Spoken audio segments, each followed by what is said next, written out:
it's all moving towards the same kind of end goal. It's about the life, right? One of the things I'm doing is more geared towards the health aspect of it, right? Because like you said, what does it matter if you're the richest person in the world, but you don't have the energy to do anything?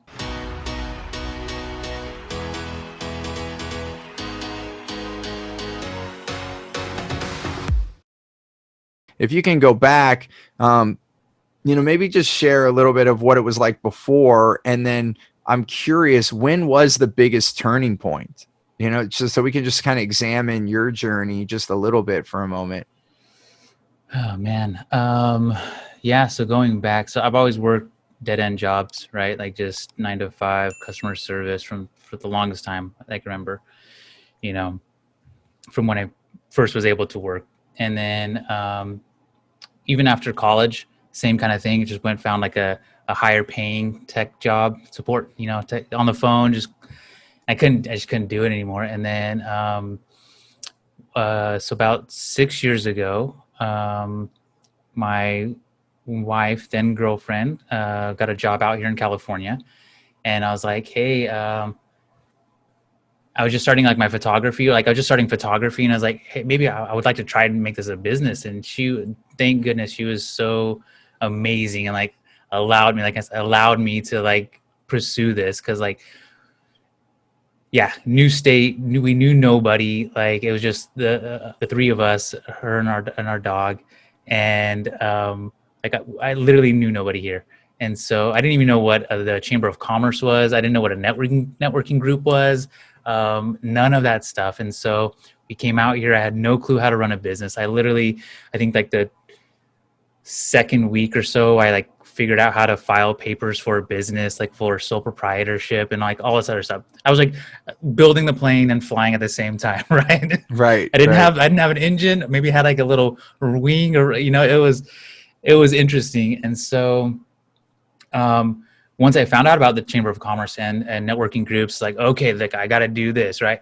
And so I was going to networking meetings. I was trying to find all the networking meetings I could, it's like an hour and a half, like, per meeting. And then I got in with the San Mateo Chamber of Commerce, and like, I became their like official photographer. So like I wasn't getting paid or anything like that, but it was giving me more, forward facing, publicity, I guess, if you will, because I'm at all the events, the exposure. Yeah. I'm at the events taking photos. I'm always the guy with the camera walking around, And so like I was just doing that, and like it's a lot of time, which I mean, when you're first starting out, right? If you don't have money, what do you have? You have time. So I was just spending time, and it was a lot of time. And that's how I actually meeting you at one of the events. I think it was one of the chamber events, or a networking group thing. And yeah, and then I heard your message, man. I was like, oh, there's a different way. And there's like even like finding out wow clients and not taking on like just any client, definitely leaving the owl clients like pushing them away. Like I would say push them away, like, not just leave them, but like push them away, like get them out of the way. It's like if you have a line of people, you want the line free and clear of the wow clients and push those owl away, man. Because the more space you have for those wow to come through, the easier it is for them to come through. Anyway, so yeah, so it was just like a lot of hustle of just time hustle. Yeah. And where I'm at now, it's like honestly, like I haven't advertised my photography business, like it's just word of mouth, using some things that you've taught me, about just even asking questions. Like every client that schedules with me answers a questionnaire essentially, and they're all questions that you've taught me, and it just helps things go smoother. And then I have good experiences, and so people write reviews, and so like I have raving fans, right? Like, so I'm fortunate enough, like business just kind of keeps coming in by itself. And now working with you, I don't have to put too much attention on that, and that's still kind of running. And then I get to focus more with you and help you grow and help this cause and everything just get bigger and bigger. And so, and then even on this time, like still kind of having, I know this is kind of goes against one thing you teach, and I struggle with it. The bridges. I sometimes have too many bridges. One thing to win. One thing to win. But it all, for me, they all tied in together, right? So the companies that I have going or starting tie in with the the message and the cause that you're doing here, right? It's helping socially conscious entrepreneurs. And so it's all moving towards the same kind of end goal. It's about the life, right? One of the things I'm doing is more geared towards the health aspect of it, right?